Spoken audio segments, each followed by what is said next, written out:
La la, la la, la. Hello everyone, it's Rory Gilmore, and today I'm going to talk to you guys about 3 books I think that everyone should read. As you know, I live in 2 worlds, and one of those is the world of books. So today I'm going to talk about a biography, a novel, and a collection of short stories that I think everyone should have the joy of reading. For the biography, I really love Savage Beauty by Nancy Milford. It's about Edna St. Vincent Millay. Millay was a poet, and she was extremely fearless and really passionate about her work, and she wasn't afraid to be really shocking. I think she's a really fascinating woman to read about, and she was such a great poetry writer and once considered one of the great wonders of America. So I think that everyone should have the joy about reading about her. I think that this biography is a really great bus read because there's a lot to it. It's a really long book, but reading little bits of it as I'm on the bus every single day is a good way to break it up and make it really enjoyable, and I look forward to reading it every single day. My pick for novel is Gone with the Wind by Margaret Mitchell.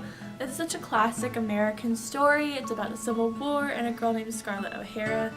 The character arcs in this novel are so amazing. I think this is a perfect rainy day read. Really a riches to rags, almost back to riches kind of story, which I think is a unique one. And I really love all of the character development that happens with Scarlett and all the other characters. And it's really about love and family and personal growth, and I think that's a great message to read. You really care about the characters, so it's great to go on a nice journey with them when you're all cuddled up in bed or on the couch. For short stories, I have to pick The Canterbury Tales by Chaucer.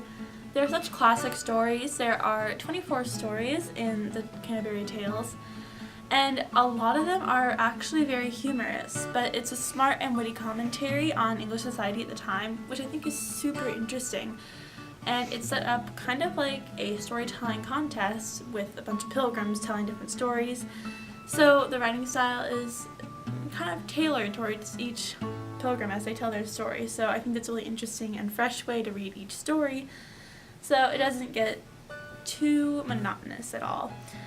And actually, the Canterbury Tales were incomplete when Chaucer passed away, so it's kind of interesting to read them and think about how the pilgrims who didn't get to tell their stories might have told theirs and what their stories might have been. So I think that's a really great short story collection to read, and I think everyone should read it. Well, those are my picks for the biography, novel, and short story collection that I think everyone should read. And so now I'm off into my world of books, and I'll see you there. Bye.